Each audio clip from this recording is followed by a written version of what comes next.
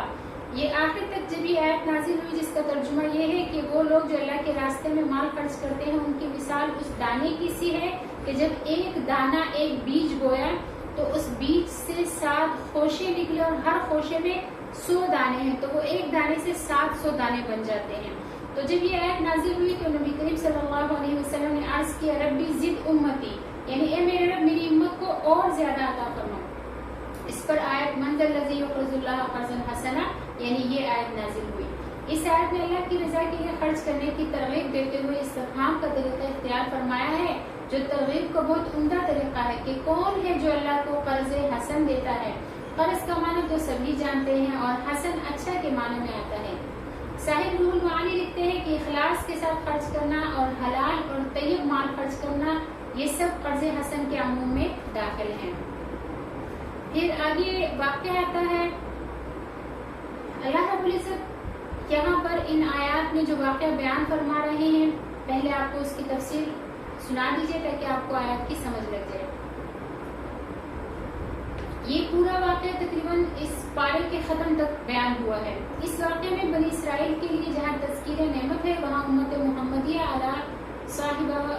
الصلاۃ والتحیہ کے لیے بھی بہت سی عبرتیں ہیں۔ حضرت موسیٰ علیہ السلام کے بعد انہی کی قوم میں سے انبیاء مبعوث ہوئے جو ایک ہی بار دیگرے آتے رہے۔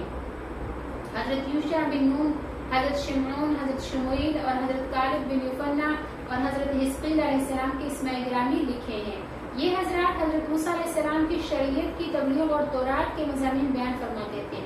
بنی اسرائیل میں شدہ بے دینی بلکہ بد دینی تک آ گئی۔ اللہ تعالیٰ نے ان کے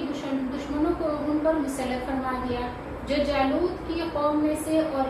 عمالقہ میں سے تھے۔ یہ قوم عمالقہ یہ بہت زور آور قوم تھی اور بحر روم کے ساحل پر مصر اور فلسطین کے درمیان رہتے تھے۔ یہ لوگ بنی اسرائیل پر غالب ہو گئے، ان کی زمین چھین لی اور ان کی اولاد کو جن میں ان کے بادشاہوں کی نسل کے لوگ بھی تھے قید کر دیا اور ان پر جزیہ لگا دیا۔ بنی اسرائیل اس موقع پر بہت ہی زیادہ مصیبت اور سختی میں مبتلا رہے۔ کوئی ایسا نہ رہا جو ان کا قائد اور مدبر ہوتا۔ جو بہت زیادہ دکھ اور تکلیف میں مبتلا ہوئے تو اس زمانے میں جو ان کے نبی تھے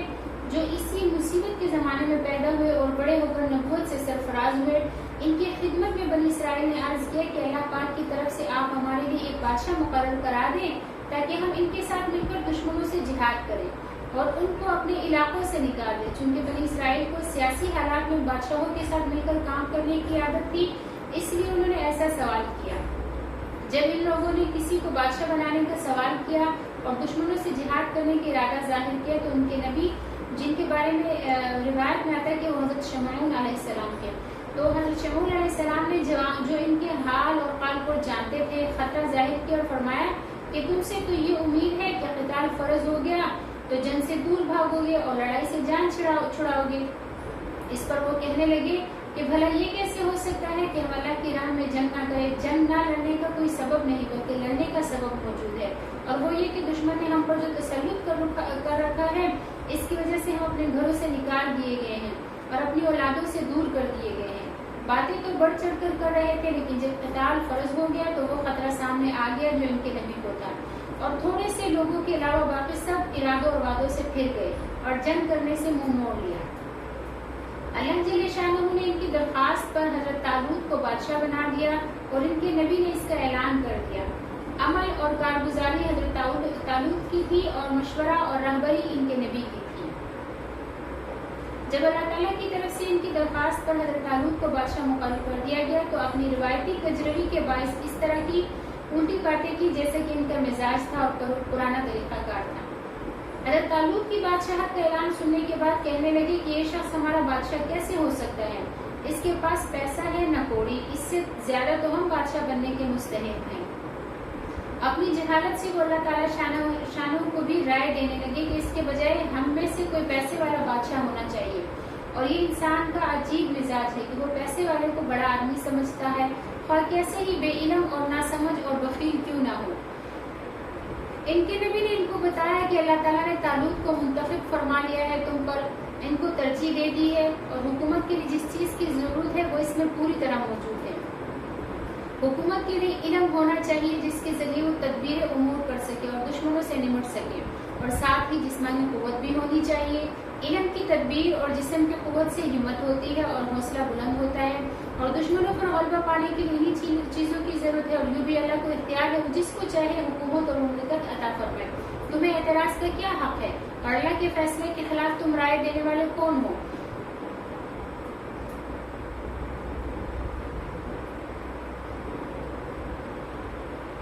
اسے معلوم ہے، یعنی اللہ کو معلوم ہے کہ حکومت بننے پر کوئی کیا کرے گا اور کیسا ثابت ہوگا۔ واللہ واسع علیم میں یہی بیان فرمایا ہے۔ ایک نبی کا فرمانا بات ماننے کے لیے اور حضرت طالوت کو بادشاہ تسلیم کرنے کے لیے کافی تھا، لیکن ان کے نبی نے حضرت طالوت کی بادشاہت کا ثبوت دینے کے لیے ایک نشانی بھی بیان فرمائی، اور وہ یہ کہ تمہارے پاس وہ تابوت آئے گا جو تمہارے لیے باعث اطمینان اور سکون ہوگا۔ اس تابوت میں ان چیزوں کا بقیہ ہوگا جو حضرت موسیٰ اور حضرت ہارون علیہ السلام نے چھوڑی تھی۔ چنانچہ وہ تابوت ان لوگوں کے پاس آ گیا جسے فرشتے اٹھائے ہوئے تھے، دشمنوں نے ان سے چھین لیا تھا یہ تابوت۔ جب یہ تابوت ان کے پاس تھا تو دشمنوں سے جنگ کرتے وقت اس کو سامنے رکھا کرتے تھے اور اس کے ذریعے دشمن پر فتح بھی حاصل کر لیتے تھے۔ حضرت موسیٰ اور حضرت ہارون علیہ السلام نے جو چیزیں چھوڑی تھی ان کا بقیہ کیا تھا جو اس تابوت میں تھا؟ اس کے بارے میں مفسرین نے لکھا ہے کہ تورات شریف کی 2 تختیاں تھیں، اور ان تختیوں کا کچھ چورا تھا جو ٹوٹ گئی تھی، اور حضرت موسیٰ علیہ السلام کا عصا تھا، اور حضرت ہارون علیہ السلام کی پگڑی تھی، اور کچھ من بھی تھا جو سلوہ کے ساتھ بنی اسرائیل پر نازل ہوا کرتا تھا۔ اس تابوت کے ان کے پاس فرشتوں کا لے کر آنا اور دوبارہ واپس مل جانا اس بات کی صریح دلیل تھی کہ حضرت طالوت کو واقعی اللہ تعالیٰ نے بادشاہ بنایا ہے۔ فرشتے تابوت لائے، حضرت طالوت کے سامنے رکھتے، لیکن بنی اسرائیل سے پھر بھی یہ بعید نہ تھا کہ انکار کر بیٹھے، تو اس لیے اللہ رب العزت نے ان کو تنبیہ فرمائی۔ تو اس واقعے میں ان آیات میں اسی واقعے کی طرف اشارہ ہے، چونکہ یہاں پر اس رکوع میں بس اتنا ہی واقعہ بیان ہوا ہے، اس لیے میں نے یہ واقعہ یہاں پر آگا بیان کر دیا ہے۔ باقی کا واقعہ جو ہے وہ اگلے رکوع میں آئے گا جو کہ اگلے پارٹ میں ہوگا۔ یہاں پر اللہ رب العزت ارشاد فرماتے ہیں الم ترا، کہ آپ نے نہیں دیکھا الی الملائی، ان سرداروں کو من بنی اسرائیل جو بنی اسرائیل میں سے تھے، من بعد موسیٰ علیہ السلام کے بعد، اذ قالوا، جب وہ کہنے لگے لنبی لہم، اپنے نبی سے، ابعث لنا ملکن، کہ ہمارے لیے ایک بادشاہ مقرر کیجیے، نقاتل فی سبیل اللہ، تاکہ ہم اللہ کے راستے میں جہاد کریں، قتال کریں۔ قال، تو ان کے پیغمبر نے فرمایا حل عصیتم، جو ان کے نبی تھے حضرت شمعون علیہ السلام، انہوں نے فرمایا حل عصیتم ان کتب علیکم القتال الا تقاتلوا، کیا تم اس بات کی خواہش کرتے ہو کہ اگر تم پر قتال فرض کر دیا گیا تو تم قتال نہیں کرو گے؟ قالوا، تو وہ کہنے لگے وما لنا، ہمیں کیا ہے، اللہ نقاتل فی سبیل اللہ، کہ ہم اللہ کے راستے میں قتال نہیں کریں گے، وقد اخرجنا من دیارنا، اور حالانکہ ہم نکال دیے گئے ہیں اپنے گھروں سے، وابنائنا اور اپنے بیٹوں سے، فلما کتب علیہم القتال، پھر جب ان پر قتال فرض ہو گیا، جب قتال فرض کر دیا گیا ان پر، تولوا تو وہ پھر گئے، الا قلیلا منہم، مگر ان میں سے بہت تھوڑے سے لوگ تھے جو اپنے وعدے پر قائم رہے، واللہ اللہ تعالیٰ علیم جانتا ہے بالظالمین ظالموں کو۔ وقال لهم نبیہم، اور کہا ان سے ان کے نبی نے، ان اللہ کہ بے شک اللہ تعالیٰ نے قد بعث لکم طالوت ملکا، کہ یقیناً بے شک اللہ تعالیٰ نے طالوت کو تمہارے لیے بادشاہ مقرر کر لیا ہے۔ قالوا تو وہ کہنے لگے، انا یکون له الملک علینا، کہ اس کو ہم پر کیسے بادشاہت مل سکتی ہے، ونحن احق بالملک منہ، اور ہم جو ہے اس سے زیادہ حقدار ہیں بادشاہی کے، ولم یؤتا سعۃ من المال، اور اس کو تو مال میں کشائش بھی نہیں دی گئی، یعنی اس کو تو مال بھی اتنا زیادہ نہیں دیا گیا۔ قال، تو نبی نے فرمایا، ان اللہ اصطفاہ علیکم، کہ بے شک اللہ تعالیٰ نے اس کو یعنی وہ طالوت کو چن لیا ہے، علیکم تم پر، وزادہ، اور اس کو زیادہ دی ہے، بسطتاً کشادگی، فی العلم علم میں، والجسم اور جسم میں، واللہ اللہ تعالیٰ یؤتی عطا کرتا ہے ملکہ اپنی بادشاہت